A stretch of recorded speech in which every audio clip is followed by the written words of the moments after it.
Gravity, relativity, not the same as the things. That what I'm talking about is the relative things that you can't get onto this. E equals MC squared, the E is silence. I'm an MC squared. You can't. So what's up? All right, so let's do talk about the name Grand Puba Maxwell Doogie. Where does that name come from? I know where it came from, but let everybody else know. Well, I know a part of it. It derived from a bunch of different things. Like where I first got it from was like I seen it on the cartoon, and then I seen it on Honeymooners, and then someone schooled me like what Grand Puba was like from the lodge, like that's the head person of the lodge. So like it was just a fly name. Everybody had Grand, like Grandmaster Flash, Grandmaster Melly Mel, Grandmaster Cash, Grand Puba, like, you know what I mean? So yeah. I just didn't use the master. I thought of something different, but it still be grand, you know what I'm saying? Yeah, now, and then juxtapose that to everybody who came out with little, because there was a time when I guess, even when y'all came out, after you left Master Ceremonies, then you got with Brand Nubians, y'all started talking about science of well, like I said, when I started with Master Ceremony, I was always talking consciousness.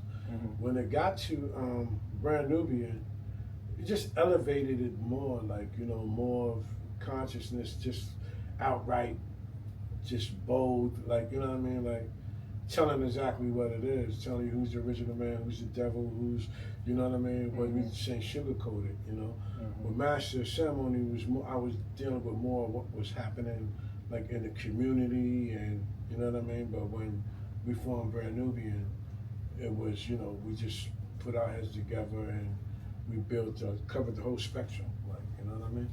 As far as uplifting our people and letting you know who your enemy is, and Let me ask you. So this is just a random question. What can you explain to everybody, since we kind of talking about hip hop history? What does down by law mean?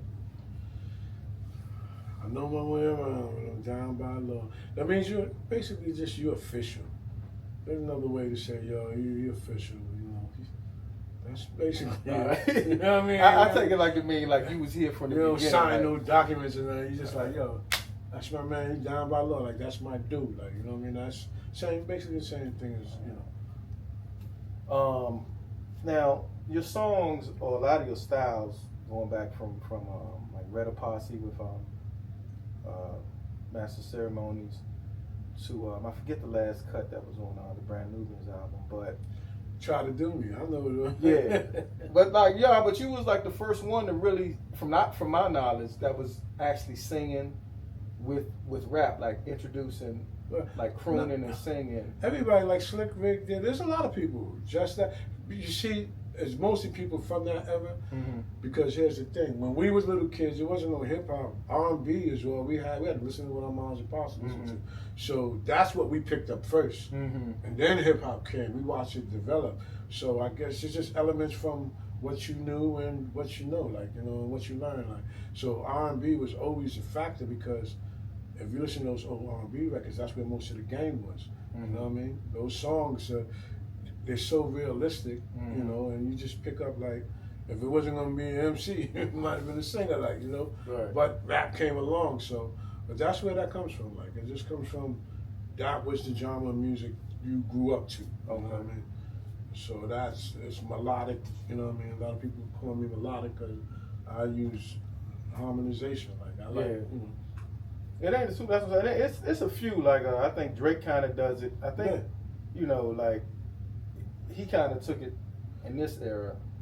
Yeah, that's just the mixture of the two, man.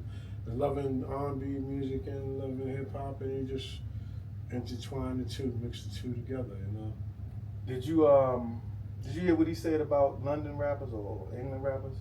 Is that about London rappers? What Drake said, yeah. Nah.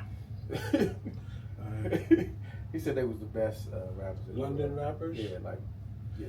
That's his opinion, Slick Rick's a London rapper, he's good. You know what I mean? I don't get into that debate of, top 5 and top, because everybody's different. Like, you can't, black people are the only people that do that. Like, like, who's the best side of, I like this one for that. I like that one for this. I like this one for that. You know what I mean? I think Coogee Rap's one of my favorites. And then Chuck D, Public Enemy, their albums. That's, you know, then Big Daddy Kane. It's all different music, like, you know what I mean? Even like with Drake. I like Drake, you know what I'm saying? I like homie from what's your name? It's like it doesn't matter. I judge it by the music and the content. Nobody's no goat in this. Like there's some people that had long-term longevity. There's people that came and went, and there's people that just keep going. But you can't just pick out one person out of. That's not how it's supposed to be. Especially if we tribal, like that puts. Nah, that nigga ain't better than you. Start an argument over something silly as yo. You think he's the best, but he think he's the best. Nah, now y'all going at it trying to prove a point to who's the best or whatever. You know what I mean? I don't get into all that. That's corny. You know what I mean? I got you. Sports is a different story. Like, yeah. You know what I mean? Like, to me, Jordan, I don't think, you know what I mean? I didn't see Bill Russell and all of them, but from what I seen, Kobe, like, that's an era when they stayed with one team. Jordan got 6 with the same team. Kobe got 5 with the same team. That means you're gonna have your ups, your downs, whatever. You're gonna thug it out, and you're gonna get. Come on, man. That's greatness. I got. Actually, that's going to lead to one of the exit questions is what you kind of talked about in that one. But so after you finished with after you did your Brand Nubians album, you came out with Real to Real, which was your first solo album. That album came out 92.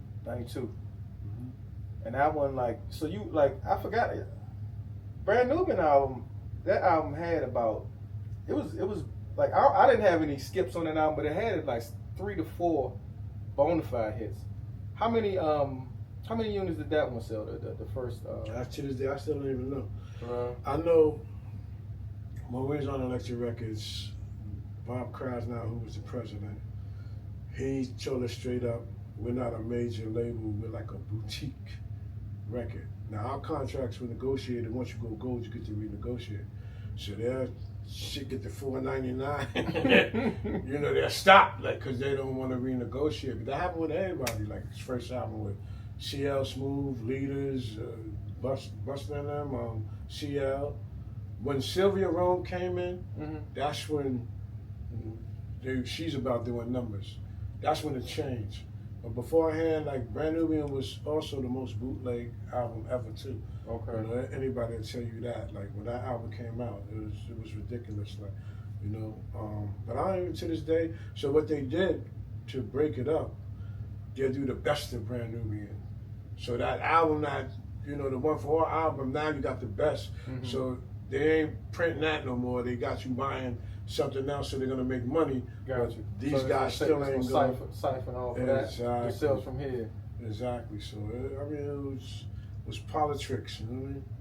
So now, like with streaming, it's worse. Come on, music ain't worth nothing. But like I tell people, once you, like I said, anything we create or we do, they always use it, abuse it, and then give it back to you when it ain't worth nothing. Yeah. You know what I mean? And us as a people, what happens, unfortunately, you know, you get some people in places that get that money to be the gatekeepers and keep us from rising and creating wealth. Or they give somebody else some wealth, but under certain conditions, you know what I mean? Like, I had opportunities to be different than, especially when I was doing Tommy Hilfiger and putting all the clothes shit on the map and all that. I was in a position to where they came for me and asked me certain things, but you know what I mean? It's a choice that you make. I don't know what other people went through, but I know my experience, you know what I mean? And no sellout. You know what I heard questions before about like the parties and the gatekeeping and all those different things. I forgot who I heard them talking to. It goes to everybody. It's not just music. It goes to shit, Oprah. It goes to all those people are there to gatekeep. If there's turmoil or black people are getting out of control or something going wrong, they got certain people that they call. Like, this is why we made you a being, that you better do this and do that or do this. I'll give you an example, just one example of with Oprah Winfrey. You notice when Michael Jackson died, she had those boys on her show again talking about that Mike did do something to them. Mm-hmm. That wasn't Oprah's choice.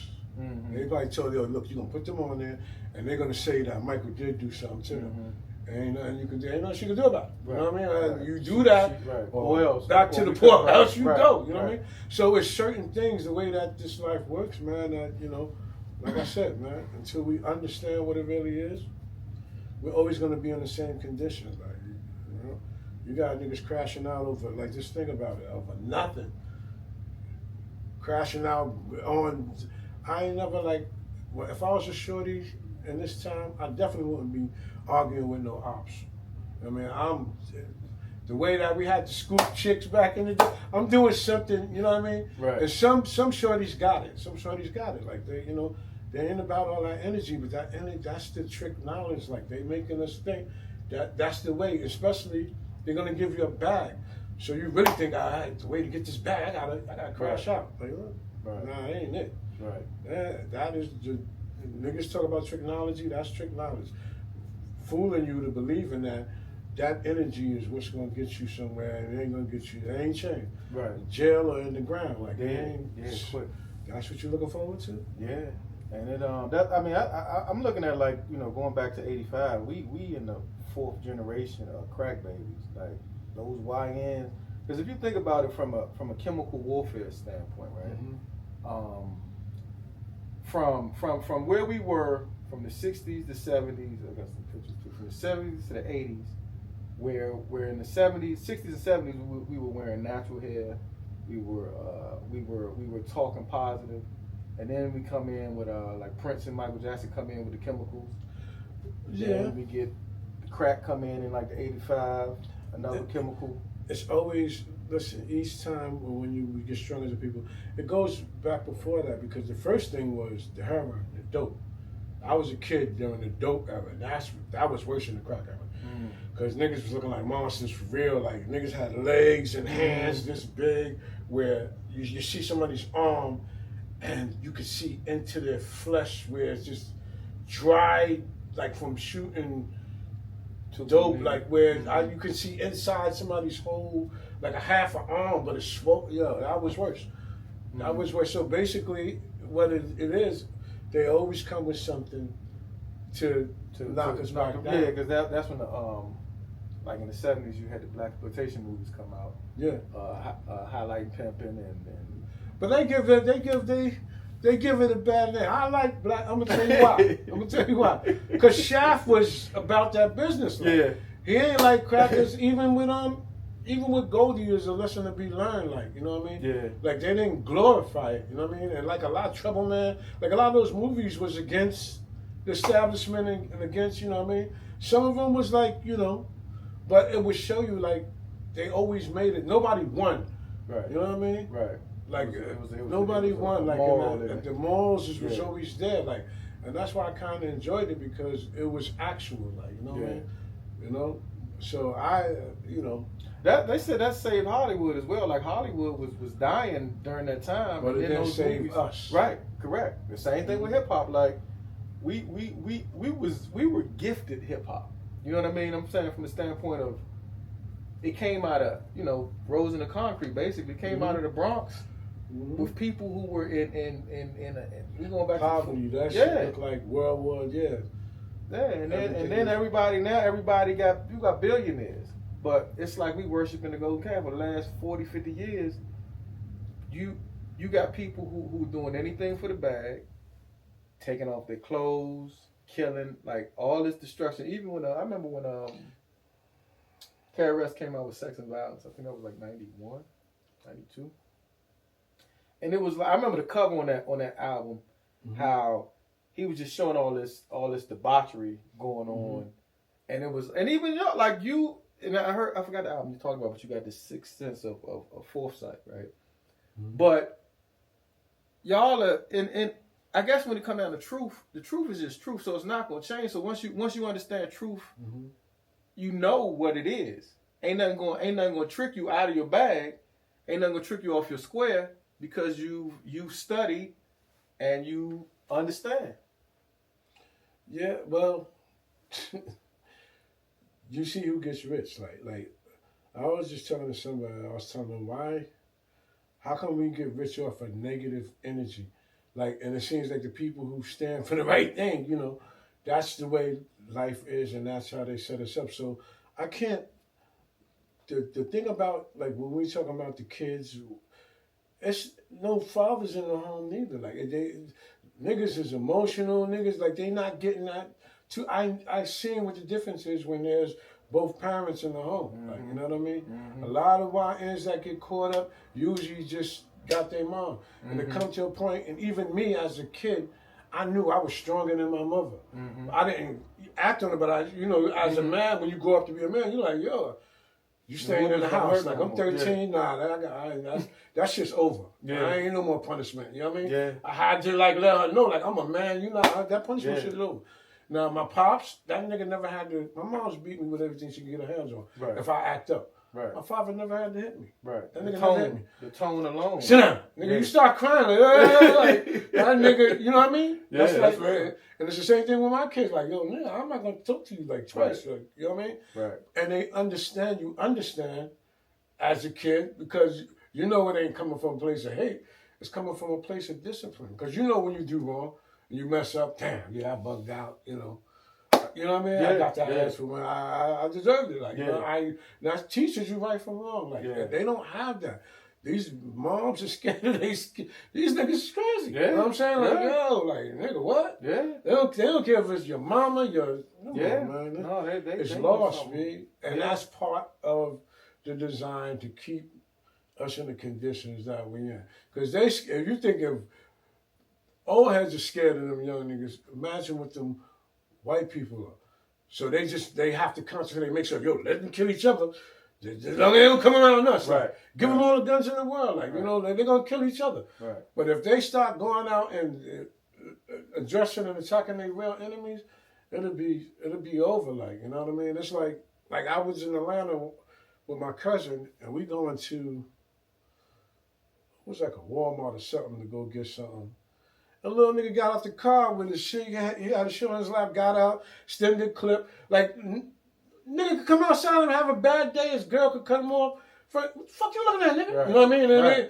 That's simple. Like, I'm like, yo, that's why they let niggas have them guns like that. Because they know they're going to kill each other and not them.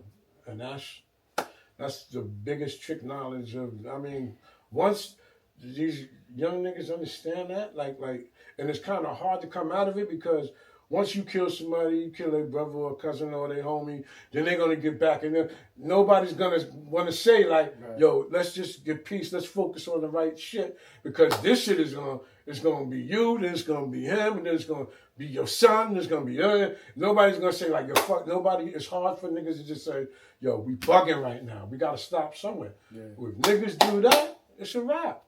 It's a wrap, like, you know what I mean? No, I had this thought the other day about just in general, like how, you know, I guess from growing up and even talking about black on black crime and the way we kill each other, but I started looking at it like the whole world, you got white on white crime, Ukraine and Russia, you got Semite on Semite crime with the Jews and the Palestinians. Bro, but if you look around the world and you do a study and see how much crime is committed in America and the rest of the world, you'll be shocked. It's like 50 to 1. Like, you know what I mean? No, I know. And then you look at violence. You say everybody commits crime, but what are the penitentiaries filled with? Mostly us. You know what I mean? It's a smaller portion of us, but we doing the most of everything. You know what I mean? Same thing on the financial spectrum. Like, black people generate $1 trillion a year. Why are we still the poorest motherfuckers on the planet? Like, why in America? We the greatest inventors ever. We invent everything. You know what I mean? Our culture, our style, everything. But we still out here crashing out, killing each other. Like, we have no wealth. You have to understand how the game is being played. Like, and you have to teach the babies. But like I said, when they take the man out of the house and they started that shit back with welfare, like, yo, we'll take care of you and your baby, but you can't have no nigga in the house. You know what I mean? The government ain't gonna take care of you, you know, and that's separation, like, you know what I mean? There was more, and that's why when somebody said we was better off in slavery time, because the family unit was still together. Mm-hmm. You know what I mean? Mm-hmm. And that's what made it. We had less niggas incarcerated in the whole nine. But once you remove that element, it's like that's where it all goes. Ain't no balance. Yeah, I mean, once there is no man, like you said, just to put that tone, set that tone, then that kid is now wild. And they really, if you look at it, right, like from the standpoint of the groups that kids gravitate to, especially in today's world, the soft dudes gravitate to effeminate groups, and then everybody has a feminine. Even the hard dudes, they're emotional. Right. That's why they quick. Yo, fuck that. It's up. Yeah. Like, you know, it's emotions. Like, it's not. I'm gonna tell. I tell everybody this story with my pops, because my pops was there. He didn't live with us, but I happen to come from a big family, and we're a cultural family. We're in the struggle family. We from BLA to Black Panthers, all of that. I came up with that upbringing. Mm-hmm. Now, when I was young, I was like 15, maybe I get 15 years old. I got caught in the neighborhood I wasn't supposed to be in, right? So these cats got ready to jump me. Mm-hmm. Luckily, one of my OGs from my hood was pulling up with the Camaro, like, yo. And it was some homies from my block. And they was like, we good? Yeah, we good. So the niggas that was about to jump me was like, yo, it's squash, it ain't shit squash. You know what I mean? So now, I get back to my town, I'm calling my pops.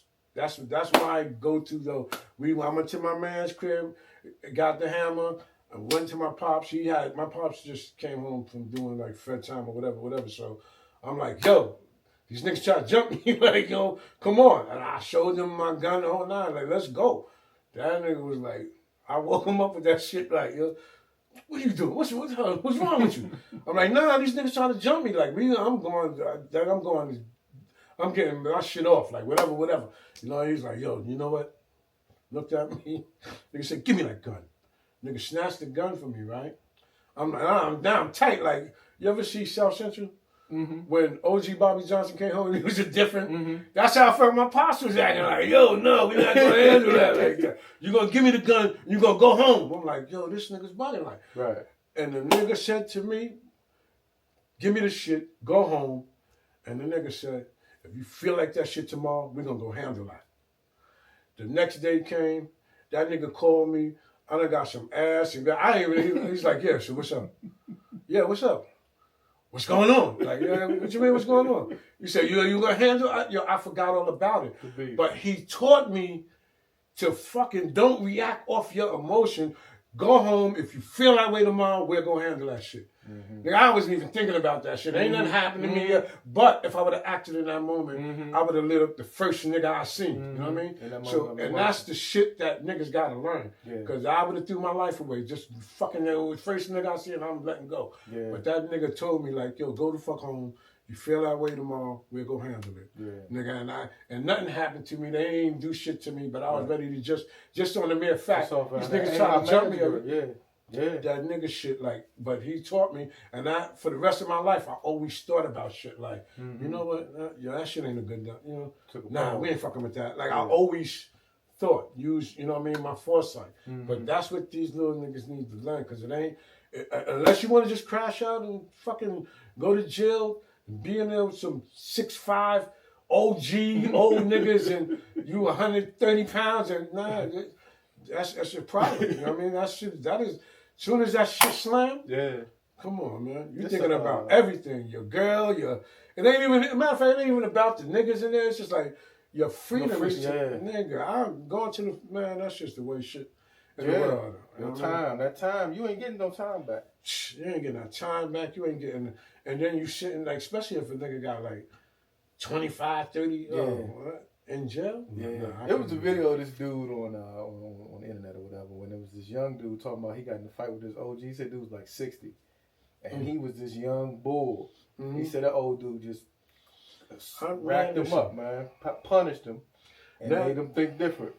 You're amongst the savage of the savage now. Now you got to really survive. Like, you know what I mean? There ain't no, you know, the phone call stopped. Like, when I had to do a little short bit and shit, the worst shit was just no free, like, waiting to use the phone, and you start to become a jail nigga, like waiting for Monday for fucking commissary. You looking forward playing spades after the lockout. That shit is just some other shit. Yeah, like, no, that ain't that. I mean, and it's literally slavery, like it's said in the 13th Amendment. So people who choose that path, man.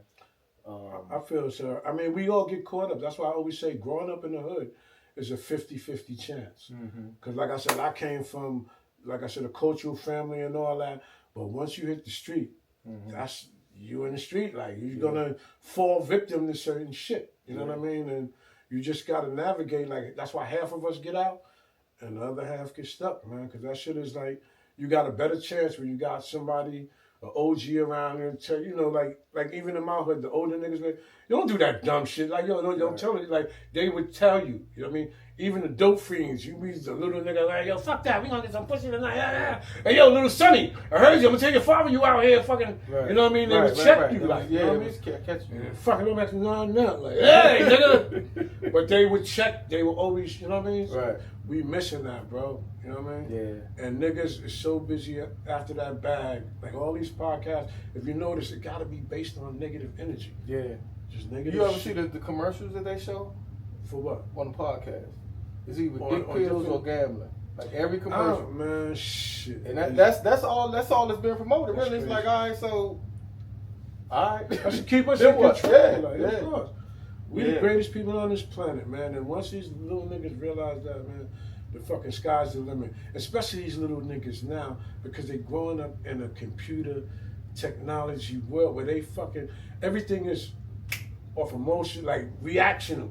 Like we have to think about shit. Nigga, you get on punishment, you're in your room, you ain't got no cell phone, you ain't got no TV, nigga, you fucking playing with, I'll put that shit, take that shit apart and put it back together. You know what I mean? Like use your mind, and they take that away from us now with that technology. Like it's always just reaction. Like my fucking little kid can, yo, how you do this? I gotta ask them niggas, yo, how you work that shit? Yo, that boom, boom, boom, boom, back here. I'm like, they're born with that, but it's a higher level where they can use that knowledge to be even more advanced than what they are now.